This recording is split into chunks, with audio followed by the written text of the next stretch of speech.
Are you a business owner who contributes to a qualified plan like a SEP account, a cash balance account, a 401k? Then this video is for you.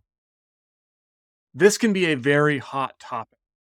There's a lot of different opinions out in the world around should you contribute to a 401k? Is the 401k the best retirement vehicle?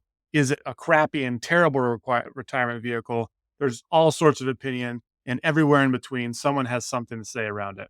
The purpose of this video is not to tell you what to believe or give you an opinion that you should adapt. It's to show you the numbers around 401ks so that you can make an educated decision.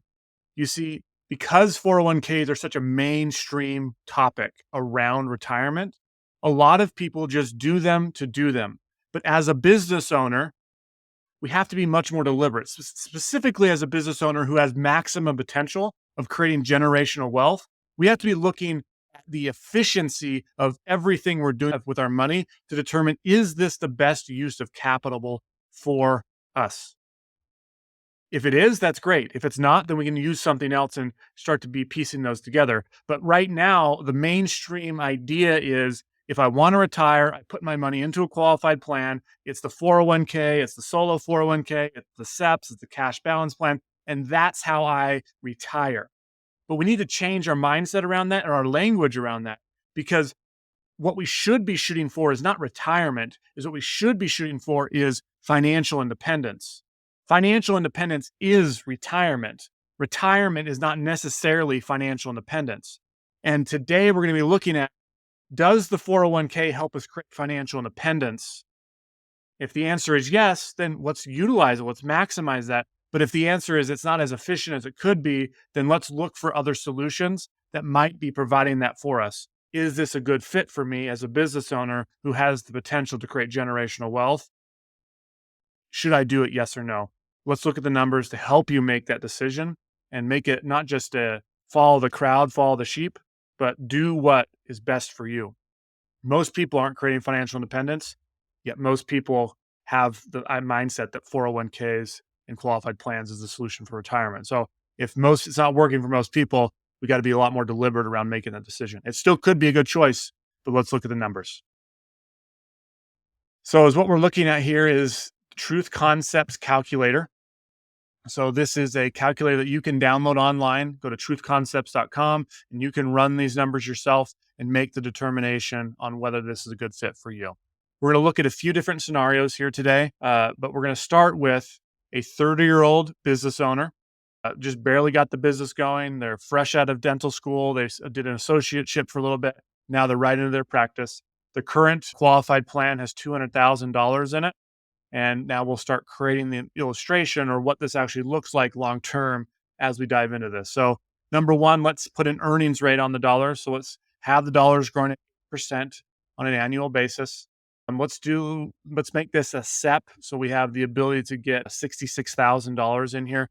Otherwise, you're probably in the $23,000 range if it's maxed out your qualified plan. So we'll do $66,000 into the account.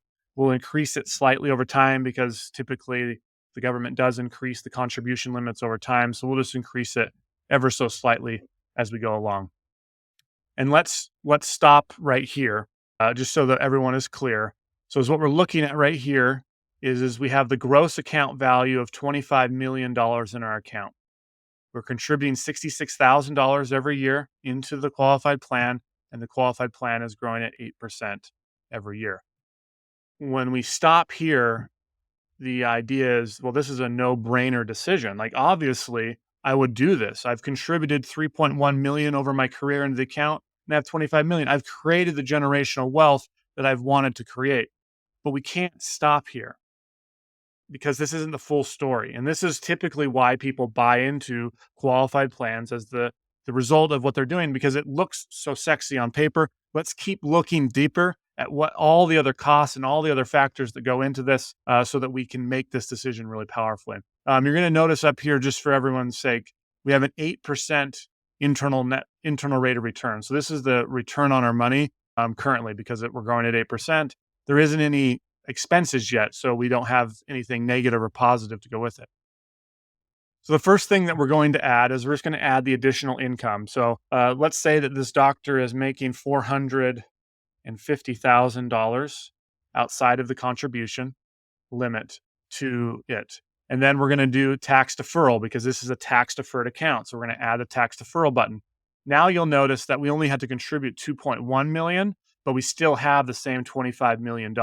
And that's because we got the tax break for putting the money in here. We didn't have to pay taxes on it. So we got to get more in here without having to have taxes pulled down on it. So it actually helps you. Tax deferral works better than taxable if all things are equal in the future. The issue is that we have no idea what the future is going to hold. So tax deferred is a great vehicle or avenue. It will work better than taxable if everything stays the same. So if everything is the same today as it is 30 years from now, tax deferred will work out better for you. If things change, though, which we have no control over, that's where you're going to see could be a better outcome or a worse outcome, but you have no idea what the outcome is going to be because we have no control over the future. So this looks really good. Again, we're at the point where why would I not do this? I have 25 million in my account. I'm getting a 9.29 rate of return on my money. This is a great vehicle. Let's do this. But we have to add in other things. So number one is if you have employees, if you're offering qualified plan to yourself, you also have to offer it to your employees. So let's put those employee costs into this. So let's just say you have a pretty small shop and you have not everyone's participating. A good chunk of your people are. So we'll just put in, just a decent number just so that we're sort of relatively accurate in the cost that goes into this. Because if you are doing it, you have to offer it to your employees. So in this instance, you are paying $6,700 to have your employees contribute because you're matching or contributing to what they're doing. So now notice how our internal rate of return number did drop. So it went from 9.29 to 8.93. It's good to know. The other thing to be aware of, another cost now, is management fees. So plans like this, to have qualified plans set up for your employees, are going to vary in cost. There's some cheaper ones, but obviously we have to be aware that just because something's cheaper doesn't mean it's the best quality or the best administration. So we got to be really diligent about what we're choosing. Now, there's really expensive ones too, and just because something's expensive doesn't mean that it's really good quality. So we should be looking for the value that's coming from the cost. So whatever we're paying, how much value are we getting from it? Now, I'm going to be pretty middle of the road here, not going super cheap, not going super expensive. But most people, just to have the plan in place and have it administered and have it given to all your employees on an annual basis, is probably going to be about 1% of the asset value. So we'll just put 1% in. But that's just the administrative fees. That doesn't include the money management fees that go into it, the mutual fund management or other money management issues.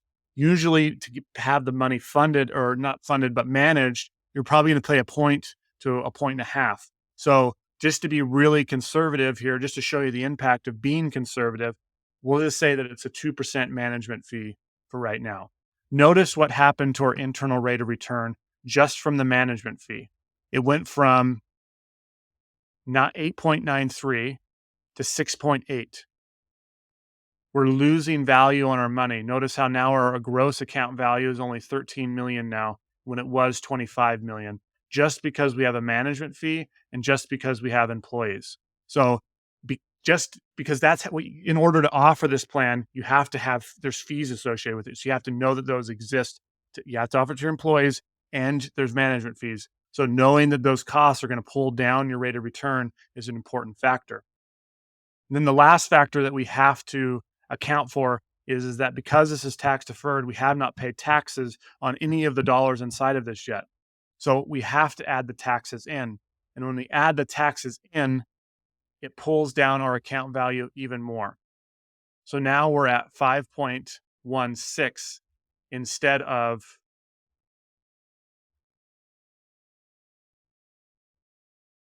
9.29. So we went from 9.29 when we add in all the costs. Now we're down at 5.16. Is it worth it for you to put your money into a vehicle that is automatically pulling down your rate of return just because of you using that vehicle? Is 5.16% rate of return a good enough rate of return? for you to get the most efficiency out of your money? That's a question you're going to have to answer. Notice how we went from 25 million in gross account. Now we only have 8.7 million usable dollars inside of this account, which might sound extraordinary to you, but we also have to think and realize that inflation is always happening. 40 years ago, things did not cost what they did today. 40 years in the future, things are not going to cost what they do today. They're going to be more expensive. So 8.7 million might sound nice today, but it's not going to go as far as it would have today. So we always have to be thinking into the future. So again, all of these are just to make you thought provoking. Is this the best vehicle for my money to create financial independence? Am I going to be able to live without my income or out my business? Or how can I create a life that creates the financial independence so that I'm in charge of my time, I'm in charge of what I'm doing, and I'm still creating a great income all along the way? I don't know if that's the case. The other factor to consider here is that 8% is an overestimation of what you're going to get in the market. Warren Buffett has said you're probably going to get between 6 to 7%, not 8% over the long haul. So 8% is an overestimation of what you're going to get. I know that people like Dave Ramsey are going to say you're going to get 11 to 12%. That's just not true over the long haul unless you're being deliberate around the investing, and most people aren't. So let's just actually put in some realistic numbers of what it would look like. And now our internal rate of return is only 3.14%. Our total net account value is 5.1 million. And we have to ask our question, is it worth it for me to do this? The vehicle created a 3.1% net return for me just because I had to pay my employees. I have to have the income tax taken out, and I have to have some sort of admin fee or management fee just to have the process. So we have to be super deliberate around this because this gets really bad really quick if we're not. The other thing to remember is if your fees are more than 2%, look what happens to it. Let's just say it goes up another percent. Now we're at 2.04%. You can get 2.04% by putting it into a CD for 30 years or for 40 years, and you'd get the same exact result.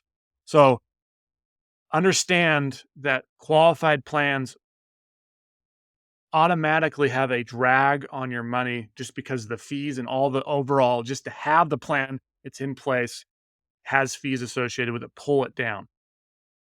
The only way that we can get outside of that is to perform better in the market. But if your business is driving all your income, are you going to be able to deliberately invest in the market to increase your rates of return? Because Dalbar says you're not. Dalbar says the average investor is only going to have about a 2.9% rate of return, not what the S&P is doing, or not even a 6%. So if we got to that point where you're doing what the average investor does inside of their account, now we have a negative rate of return in our account. Is it worth it? I just propose to you to start thinking a little bit more deeply about this decision. It still could be worth it to you. It still might make sense for your situation, but don't just do it because everyone else is doing it. Most people do not create financial independence. Most people are not creating generational wealth. So stop doing what most people do. Understand the data, know the decision, and make the decision based off of what's best for you and what the numbers say. Let's quickly look at just a few other ages because I know that there's a good chunk of people here that aren't 30. So let's look at what happens when we look at a 45-year-old. Now they have $1 million in their account. We'll just start with the same thing over again, just so that we see this process all the way through again, just so that we can see what happens to our money over time. Okay. So we have 66,000 in, we're putting $1 million. The growth of the account is now at 13 million in cost. Let's add the additional income. Let's say at 45, we're now making 600,000, and we add the tax deferral. So we've created a 10% net rate of return on paper. And this is again why people are buying these, is because of the numbers here. It looks fabulous. Like, who wouldn't do a net 10% rate of return and create a $13 million account value? It makes that's creating what we're looking for, but we can't stop here because this is where most of the information stops. Is look at how great your account's going to be. Look at how big it's going to be.